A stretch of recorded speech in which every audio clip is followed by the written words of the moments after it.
aqui eu tenho um tempo relativamente curto, então eu vou tentar falar pouco sobre muitas coisas com vocês. Então eu vou passar principalmente na parte mais introdutória e mais básica, que para mim ela é importante, ela tem que ter, mesmo para independente do nível acadêmico, porque eu acredito fortemente que quem domina o básico se destaca mais do que quem sabe uma outra coisa avançada. Então acho que ter essa base consolidada de cinesiologia, biomecânica, fisiologia muscular é de extrema importância quando a gente vai analisar esse tipo de coisa. Então eu vou passar mesmo que de forma rápida, porque eu vou partir do pressuposto que todos vocês já sabem o que eu vou falar aqui, mas só para relembrar, para a gente conseguir tratar desses temas. Então, um pouco de cada subtema aqui que eu vou falar. Vou falar um pouco começando da cinesiologia dos músculos do joelho, depois a gente vai passar para os demais temas aí, até que lá no final a gente vai discutir um pouco sobre as lacunas que a gente tem na literatura, sobre a avaliação da razão isquiotibiais quadríceps e como que a gente pode resolver esse problema com as nossas pesquisas aqui. Sobre a cinesiologia dos músculos do joelho, a primeira coisa que a gente precisa levar em consideração é que existe um grupo muscular que recebe vários nomes diferentes. E eu não vou adentrar muito em específico, porque eu acredito que cada um desses nomes, a depender do contexto, pode ter um probleminha conceitual. Mas, para mim, sobre o que a gente vai falar aqui, que é semitendinoso, semimembranoso e bíceps femoral cabeça longa, o nome isquiosurais aqui, para mim, é o mais adequado. Só que a maior parte da literatura aqui vai falar de isquiotibiais, é o nome mais comum que a gente vai ver. Então, quando eu falar razão isquiotibiais quadríceps, eu estou falando desse grupo extensor do quadril, flexor do joelho, que é semimembranoso, semitendino e bíceps femoral cabeça longa. Apontando para cá.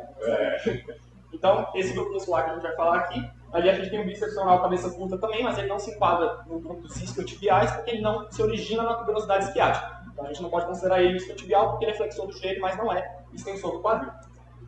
E aí, como a palestra sobre isquiotibiais e quadríceps, a gente também tem que falar desse grupo muscular aqui.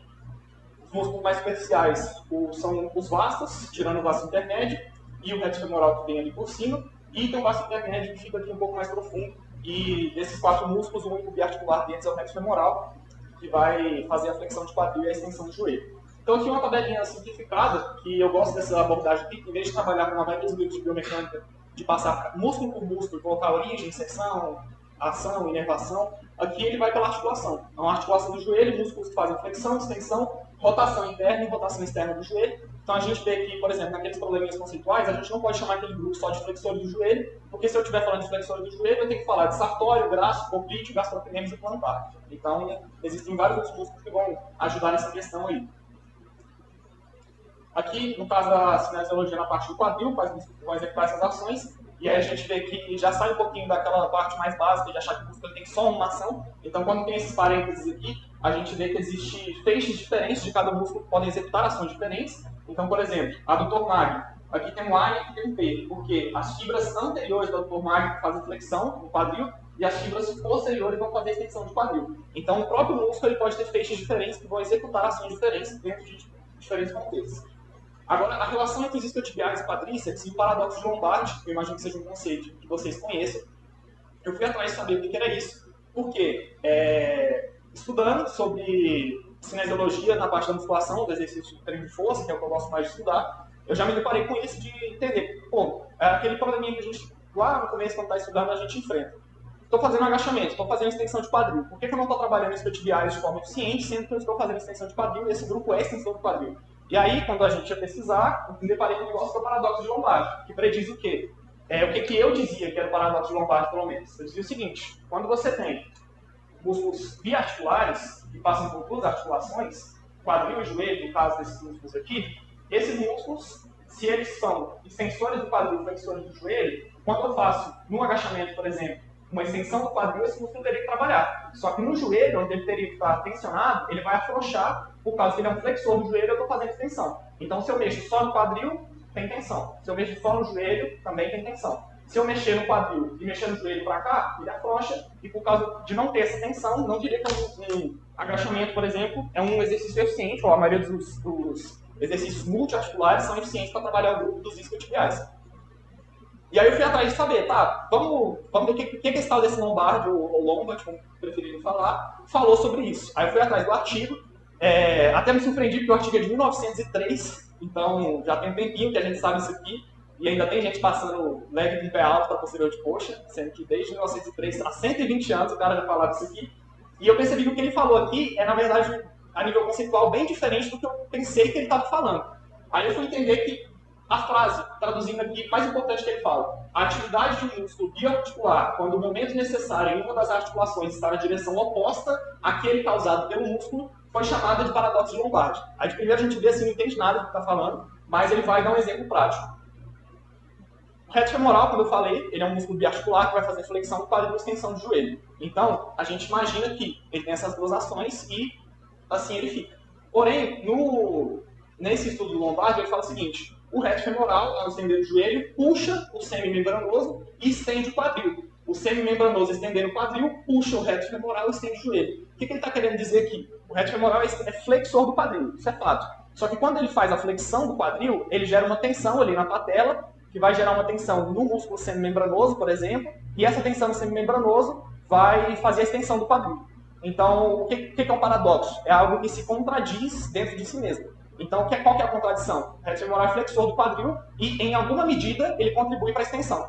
Isso ficou conhecido como paradoxo de Lombardi. A mesma coisa para o semimembranoso. O semimembranoso, quando faz a extensão do quadril, ele puxa, gera uma tensão ali no tendão patelar, que vai fazer com que o reto femoral faça a extensão do joelho. Então, por isso que é comum a nossa espécie, a nossa biomecânica, fazer esses movimentos de tríplice extensão, que são os movimentos que a gente vê em todos os esportes, que é extensão de quadril, extensão de joelho, extensão de tornozelo, ou flexão plantar, como preferirem chamar. Então, é importante a gente entender isso. E o Lombardi falou nesse sentido.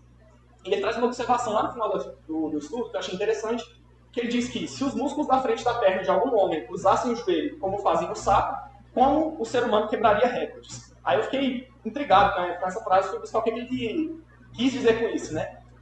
Aí eu, num momento de pleno delírio, fazendo essa apresentação, fui estudar anatomia esquelética de anfíbios. Aí eu pensei, o que eu estou fazendo da minha vida, né? Mas eu descobri que os sapos aparentemente não têm patela. Então o que acontece? O que ele quis dizer? Os músculos da frente, músculo anterior da coxa e quadríceps do ser humano, passa pela patela e passa pela tíbia. Ele não cruza diretamente, igual são os isquiotibiais. Os isquiotibiais cruzam diretamente. Já no sapo é diferente. O sapo não tem patela, então o músculo da frente cruza, de trás cruza o joelho também. E aí ele falou, se os músculos da frente da perna, quadríceps, de algum homem cruzassem sobre o joelho, como fazem os sapos, como o ser humano quebraria recordes? O que ele quis dizer aqui? A patela confere vantagem mecânica ao ser humano. A nossa biomecânica, a nossa anatomia. Por quê? Isso aqui em vermelho, vocês podem identificar o quadríceps. Quando o quadríceps passa pela patela e depois no ligamento patelar vai se inserir ali na tuberosidade da tíbia, você tem um ângulo de onde essa força atua. E quando a gente fala sobre torque, a gente tem que lembrar que o torque gerado ali na tíbia vai ser igual à força que está atuando vezes a distância até o ponto fixo, vezes o seno de θ, que seria esse ângulo aqui. Então, quando você tem uma patela cruzando sobre o joelho, é isso que acontece. E aí tem um exemplo aqui animado para ficar mais fácil de visualizar. Isso aqui seria se a gente não tivesse patela. Então, essa distância aqui diminuiria, porque a inserção seria mais próxima, e esse ângulo também diminuiria. Então, o seno desse ângulo aqui seria menor. Então, o torque do quadríceps seria menor se a gente não tivesse patela. Então, a patela serve para a gente ter vantagem mecânica nos nossos movimentos. Tanto na extensão de joelho isolada, quanto naqueles movimentos de tríplice extensão que eu acabei de falar com vocês. Sobre morfologia e fisiologia muscular, tem um cara chamado McCardle, que fez essa imagem dela aí pra gente, falando sobre os músculos terem certas características. Novamente, todos vocês já sabem que existem músculos fusiformes, músculos penados, bipenados, multipenados, e isso interfere diretamente no tipo de força, no tipo de ação que aquele músculo vai ter. Então, se a gente pegar pares antagônicos, primeiro falar aqui de quadríceps e isquiotibiais. Aqui, os isquiotibiais, eles têm uma característica mais fusiforme, e o quadríceps, o reto femoral, principalmente, tem uma característica mais bipenada. O que isso influencia? Fibras curtas, com grande área de secção transversa, esse PCSA aqui, a sigla em inglês para área de secção transversa, fibras curtas, músculos com fibras curtas são mais eficientes na geração de força. E músculos com fibras longas, como são os isquiotibiais, são mais eficientes na geração de velocidade. Então a gente vê no gráfico que explica força muscular pelo comprimento, os músculos de fibras curtas, como são o reto femoral, que é penado, tem uma produção de força maior para o mesmo comprimento muscular do que os isquiotibiais. Quando você olha o gráfico de força vezes velocidade, chega a uma determinada velocidade que músculos como o reto femoral não conseguem produzir força. Porém, em baixas velocidades eles têm essa vantagem, só que em altas velocidades os músculos de fibras longas, como são os isquiotibiais, podem produzir mais velocidade. E quando você para pensar em uma abordagem prática, isso é extremamente aplicável quando a gente pensa, por exemplo, numa corrida, quando você vai, como o Lombardi falou, né, como o ser humano quebraria recordes. Quando a gente está correndo, quando a gente está fazendo essa tríplice extensão, muito comum em quase todos os esportes, a gente tem que empurrar o chão com força para se propulsionar para frente, só que a partir do momento que a gente empurra o chão, a gente tem que flexionar o joelho rápido e colocar o pé de novo. Esse movimento de empurrar o chão tem que ser forte, esse movimento de flexionar o joelho tem que ser rápido. Então, aqui, eu não estou fazendo contra-resistência. Quando eu empurro o chão, eu estou fazendo contra-resistência. Simples assim. E aí, quando eu fui ler lá no livro do Macardo o que ele fala sobre essa razão de fibras, ele já falou praticamente o que a gente ia tratar no nosso tema, que ele fala o seguinte. Ele fala ali da área de secção transversa, ângulo de venação, dos extensores e flexores do joelho. Aí, algo que eu queria destacar aqui é que ele fala o seguinte. O músculo quadríceps evidencia uma capacidade geradora de força aproximadamente 50% maior do que os músculos isquiotibiais. Então, se é 50% maior do que os 100% dos isquiotibiais, o quadríceps, aqui o canetão está apagado, mas acho que dá para ver. O quadríceps teria 150% da força dos isquiotibiais. Tá? Então, essa proporção aqui seria de 2 para 3. Isquiotibiais, quadríceps. Essa proporção seria de 2 para 3, de acordo com esse livro do Macardo. Isso, quanto essas aqui também. Outra vida. Já vai entender. Vou ter que enfiar o quadro ali agora. Mas então eu preciso que vocês lembrem desse número, dessa razão de 2 para 3, de isquiotibiais e quadríceps, sendo que o quadríceps, nesse contexto, é mais forte. Então, guarda esse número que a gente vai falar dele mais na frente.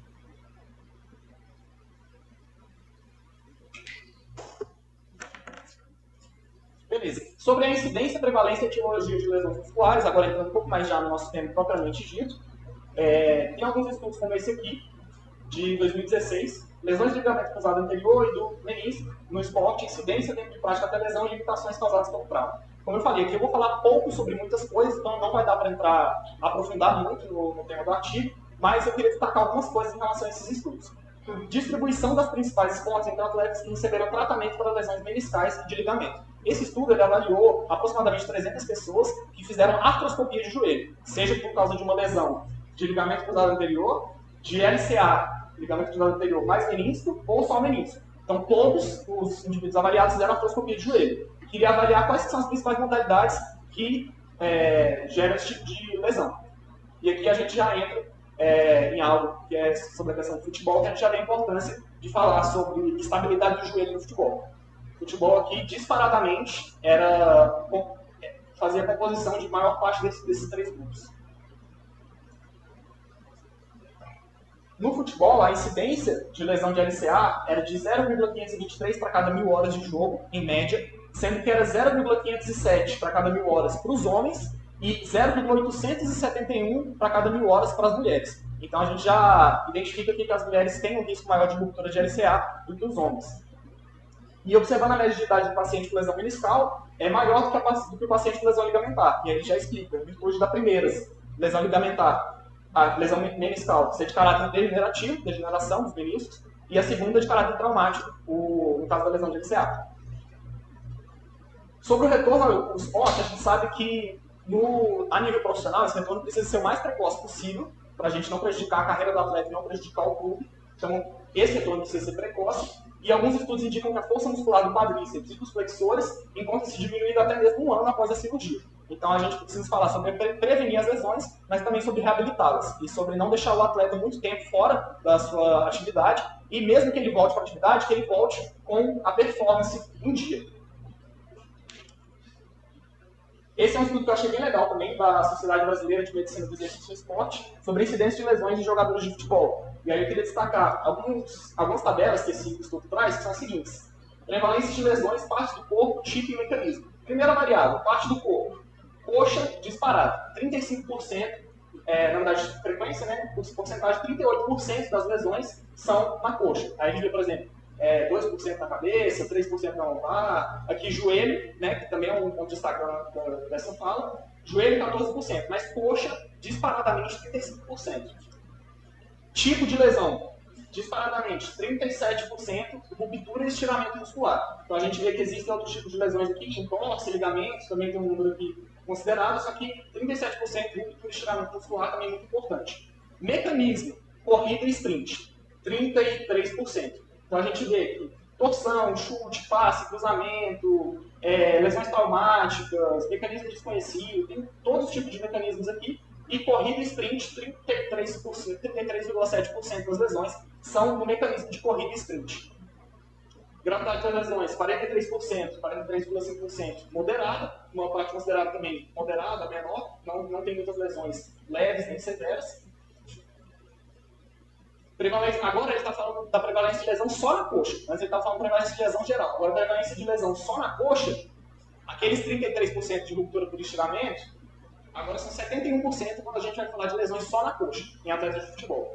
Mecanismos, aqueles 30 e poucos por cento lá agora são 51%, então metade das lesões que acontecem na coxa são mecanismos de corrida e sprint.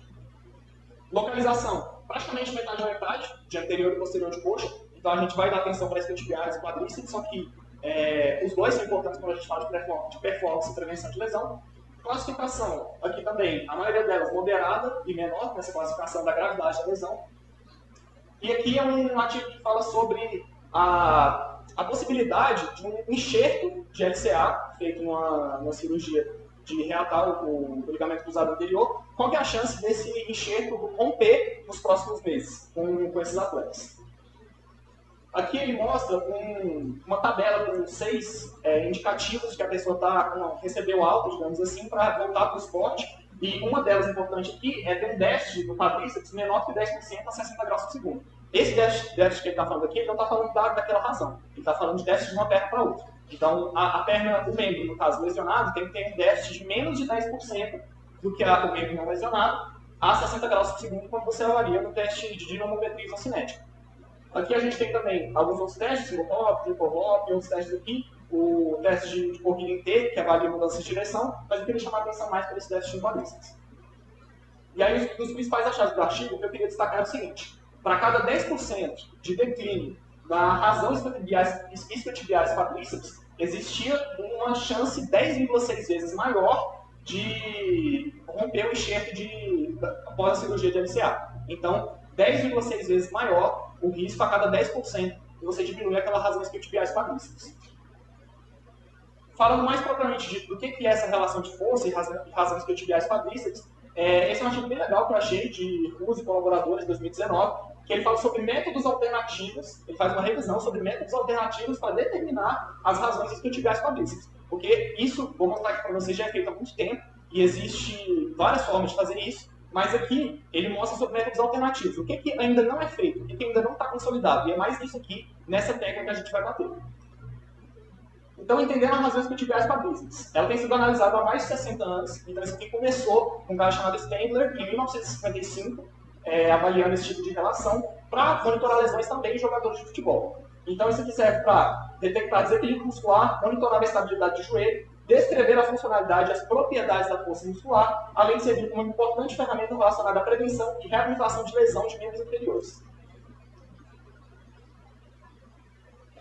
Aqui, esse estudo avalia que naquela ruptura de LCA que a gente estava falando, e também no estiramento de isquiotibiais, ruptura, acontece quando esse grupo muscular, no caso dos isquiotibiais, não gera um torque contrário equivalente para desacelerar a rotação ou translação integral da tíbia em movimentos com o joelho estendido, induzidos por torques máximos do quadríceps. Traduzindo isso aqui, torque máximo do quadríceps, quando a gente está em mecanismo de sprint, por exemplo, que a gente viu que é muito importante. O quadríceps a gente viu que é um músculo muito forte, e o posterior de coxa ele precisa reagir rápido a essa força do quadríceps para gerar um torque contrário equivalente para desacelerar a rotação ou translação anterior da tíbia, que é o mecanismo de lesão de LCA. Em movimentos com o joelho estendido, principalmente. Então aí que entra naquele problema que a gente estava falando, que a dinamometria isocinética avalia o joelho em 90 graus. Ninguém corre com o joelho em 90 graus. Então a gente precisa levar isso em consideração na hora de avaliar risco de lesão em atletas de futebol. E aqui ele destaca, esse é o caso de esportes que apresentam alto índice de lesões não traumáticas de membro inferior, como futebol americano, voleibol e basquete, o que torna a razão isquiotibiais quadríceps uma medida comumente utilizada em clubes esportivos para monitoramento e treinamento de atletas. Então, essa razão isquiotibiais quadríceps nada mais é do que essa razão de força dos flexores e dos extensores de joelho.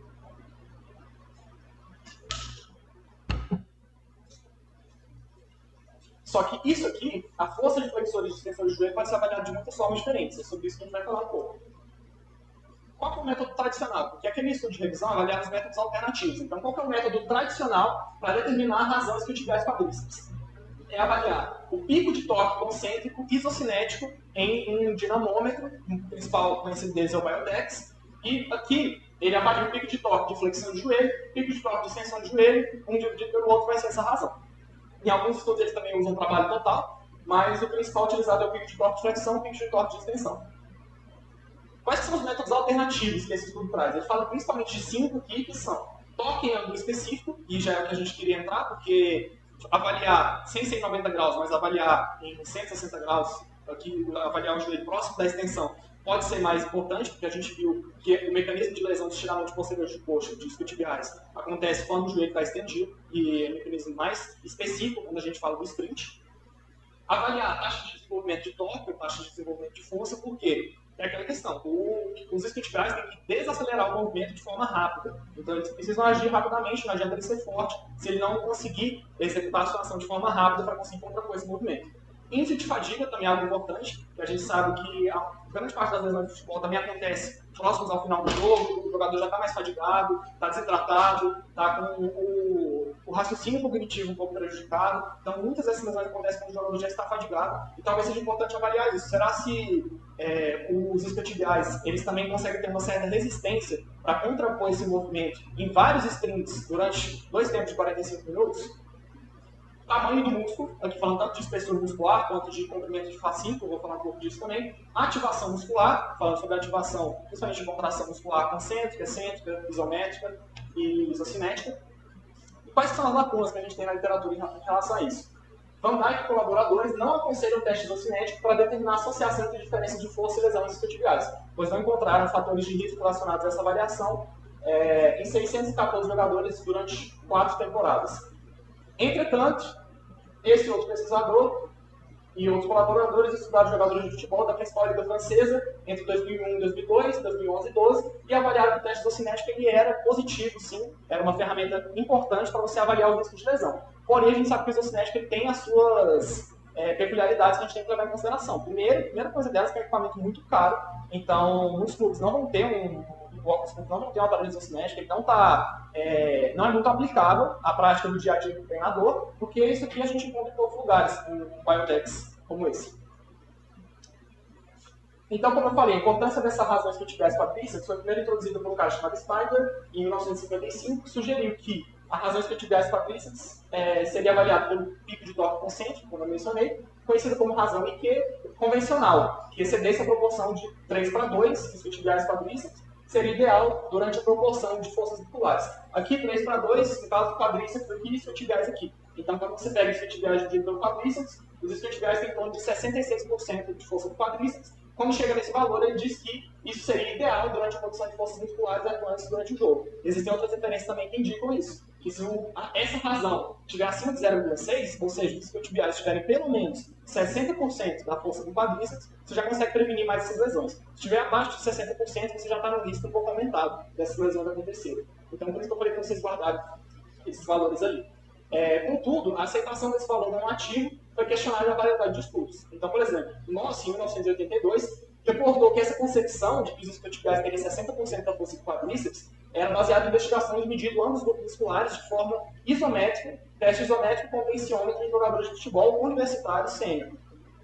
Só que eles descobriram o quê? Isso aqui eu achei muito interessante, eu não sabia disso antes de ir atrás desse estudo. A razão IQ seria, na verdade, uma faixa de 47% a 75% quando você fala de dispositivos isotônicos, e de 43% a 90% quando você fala de testes isocinéticos. Então, essa faixa aqui, 43% a 90%, é muito grande quando você fala de avaliações isocinéticas, e 47% a 75% também é uma faixa, é um range muito considerável quando você fala de dispositivos isotônicos, avaliação isotônica. Então, esse 60% surgiu da avaliação isométrica. Mas quando a gente fala de outros tipos de contração muscular, isso aqui muda, essa faixa muda. E o próprio artigo de revisão ele fala que ainda tem pouca consolidação na literatura sobre o quanto são essenciais, quanto podem ser necessários os tipos de testes de métodos alternativos para a gente avaliar essa questão. Então, Ruas e colaboradores, que é o autor daquela revisão, diz o seguinte: a razão IQ convencional, o que eu falei que era a razão IQ convencional? Pico de torque concêntrico dividido pelo pico de torque concêntrico. Isquiotibiais concêntrico, quadríceps concêntrico. Essa razão convencional está longe de predizer a funcionalidade muscular, pois não considera a desaceleração promovida pelo torque excêntrico durante as ações concêntricas do quadríceps, coisa que a gente está batendo nessa tecla aqui. A avaliação da razão entre a força excêntrica dos isquiotibiais e concêntrica do quadríceps ficou conhecida como razão funcional ou razão dinâmica. Então, a razão convencional seria concêntrico-concêntrico, razão funcional ou dinâmica, mais aplicada ao contexto do esporte, seria força excêntrica dos isquiotibiais dividido pela força concêntrica do quadríceps, que é uma avaliação um pouco mais específica para a gente prevenir esse tipo de lesão, de ruptura. Oi? Excêntrico de isquiotibiais, concêntrico de quadríceps. Essa é a convencional. Então, como que a gente pode resolver o problema?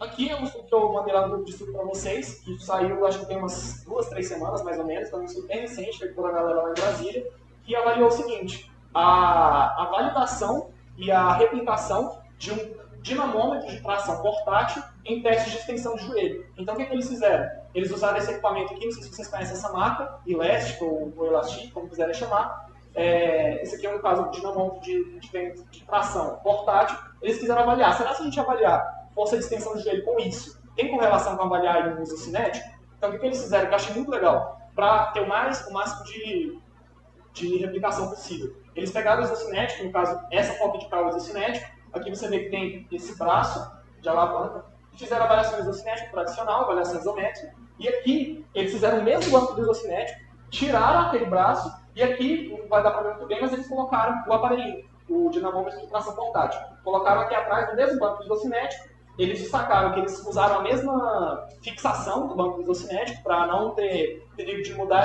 esse valor por causa da flexão de quadril. Então usaram essa mesma fixação e quiseram avaliar. E o que eles encontraram foi que tinha alta correlação entre esses valores. Então usar esse aparelhinho, esse dispositivo específico, tinha muita correlação com você avaliar a extensão de joelho de forma isocinética. E aí a gente já tem uma forma de resolver um problema quando você mostra que um aparelho bem mais barato tem alta correlação com um aparelho que custa mais de $90 mil.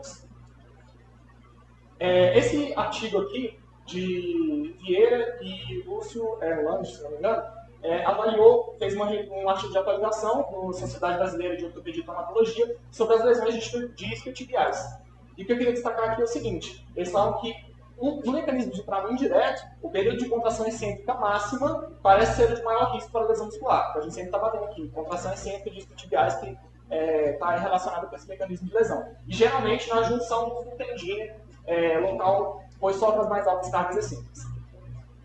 Então ele fala que o mecanismo típico de adução proximal é a contração excêntrica dos isquiotibiais como resultado de uma hiperflexão súbita do quadril com joelho em extensão, que seria o quê? Isso aqui. Hiperflexão súbita do quadril com joelho em extensão. Então você gera uma tensão muito grande de forma excêntrica nos isquiotibiais, eles não aguentam, faz por estiramento ou ruptura. E ele destaca que os exercícios de fortalecimento excêntrico são mais efetivos do que os concêntricos e devem ser feitos em posição de alongamento muscular, pois ajudam a restabelecer o comprimento muscular após a lesão. Então ele destaca essa importância dos exercícios excêntricos para a prevenção de lesões e reabilitação também para recuperar o comprimento muscular após a lesão, de estiramento. Então ele destaca os exercícios excêntricos, principalmente em posição alongada. Aí aqui ele tem outros estudos que mostram exercícios que são essencialmente excêntricos. Eu sei que possivelmente vocês vão ter críticas a esses exercícios, eu também tenho, mas só para falar sobre a característica do exercício. Exercício é essencialmente excêntrico, exercício é essencialmente excêntrico para quadríceps e para isquiotibiais. Principalmente esse aqui, trabalhando no reto femoral em uma posição muito alongada. Esse artigo aqui de Alonso Fernandes, 2018, colaboradores, avaliou mudanças na arquitetura muscular do reto femoral induzida por esse segundo exercício aqui, que ficou conhecido como flexão nórdica reversa, porque esse aqui ficou conhecido como flexão nórdica. Ele avaliou, principalmente, o que ele conseguiu encontrar foi aumento do comprimento do fascículo visto por ultrassom em exercícios como esse, trabalhando de forma excêntrica, o reto femoral em posição alongada. Por que posição alongada? Porque o reto femoral é a flexão do quadril e ele você está com o quadril em neutro, próximo da extensão. Então, beleza? Então, esses exercícios excêntricos em posição alongada, o que ele encontrou? Aumento do comprimento do fascículo aqui no caso aumenta o comprimento do fascículo durante essas semanas, e ele também fez um destreinamento. Então aumentou o comprimento do fascículo com o exercício, fez um período de destreinamento e o comprimento do fascículo diminuiu de novo. Aí, aqui, sobre como eles mediram, eles usaram espessura muscular e ângulo de penação e utilizaram uma fórmula, uma equação estimativa validada para estimar o comprimento do fascículo. E eles viram essa melhora. Outro estudo aqui sobre aquele primeiro exercício que é a flexão lógica, no caso, exercício excêntrico, agora para isquiotibiais, avaliou também a arquitetura muscular, só que ele comparou esse exercício de flexão lógica com uma extensão unilateral de quadril no banco romano. Então, esse aqui é o exercício do banco romano, só que ele pode ser feito de diversas formas. Aqui, no caso, ele faz só a extensão do quadril. Então, ele não faz extensão lombar. Ele deixa a coluna neutra e faz só a extensão do quadril, e aqui, no caso, unilateral. Eles avaliaram também por ultrassom os isquiotibiais, e os principais achados dele aqui, força excêntrica dos flexores de joelho. Então, a gente viu, um exercício ele faz flexão de joelho excêntrica, no outro ele faz extensão de quadril de forma excêntrica. Então, você pensa que os exercícios flexores de joelho, como a flexão lógica, foram mais eficientes. Só que os dois melhoraram igual a força excêntrica de flexão de joelho. Talvez porque você está trabalhando no mesmo grupo muscular, talvez porque você deu aquele fórmula excêntrica, mas os isquiotibiais estavam fortalecendo, então melhorou igual, sem diferença entre os grupos, a força de flexão de joelho. Mesma coisa para um teste de extensão de quadril, então, que legal, eles avaliaram força excêntrica no joelho e avaliaram essa força concêntrica no teste de 3RM no quadril. E mesma coisa, mesmo o grupo que treinou flexão de joelho, trabalhou exercício com dominância de joelho, os isquiotibiais, melhorou a extensão de quadril, porque fortaleceu os isquiotibiais. Mesma coisa aqui no comprimento do fascículo. Eles também avaliaram através de ultrassom a espessura muscular e viram que o comprimento do fascículo aumentou sem diferença entre os grupos.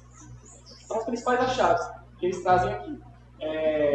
Ambos exercícios são exercícios que podem ser eficientes, podem ser eficazes para promover hipertrofia e ganho de força excêntrica do grupo isquiotibial, dos isquiotibiais. E eles falam que esses outros exercícios são efetivos para hipertrofia, mas principalmente aqui na força de flexão de joelho.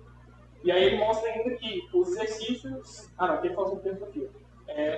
Ele fala sobre promover melhoras na força excêntrica de flexor de joelho, o que pode reduzir significativamente o risco de estiramento muscular de isquiotibiais. Então, partindo das conclusões aqui, o que a gente percebe? Que a razão em que, na literatura, ela ainda carece de estudos que façam essa avaliação, levando em consideração algumas variáveis neuromusculares importantes, como toque em ângulo específico, taxa de desenvolvimento de torque, índice de fadiga, tamanho do músculo e ativação muscular. A maioria dos estudos avalia a razão em que com dinamometria isocinética, que apresenta alto custo e pouca aplicabilidade na prática clínica. Exercícios com ênfase na fase excêntrica são eficazes para o aumento do comprimento do fascículo e da força excêntrica, tanto de quadríceps quanto de isquiotibiais, e são normalmente indicados em programas de reabilitação de estiramento muscular de isquiotibiais e de ruptura de ligamento cruzado anterior. Sabendo que as mulheres apresentam maior índice de lesão de ligamento cruzado anterior e que a maioria dos estudos da razão aqui foram feitos com homens jovens, seria interessante também avaliar mulheres fisicamente ativas ou atletas. Então, aquele estudo que eu mostrei para vocês que é mais recente, que avaliou a validação daquele aparelhinho de dinamometria de tração portátil, ele foi feito com homens jovens e ele também coloca lá no final do estudo, como discussão. Coloca, seria interessante também fazer essa validação para mulheres. E aqui está a bibliografia e as referências bibliográficas. Agradeço vocês pela atenção e deixo de mensagem que é importante a gente não parar de questionar tudo que a gente viu aqui. Beleza? Muito bom, Nathan. Excelente. Pessoal, vocês têm dúvidas?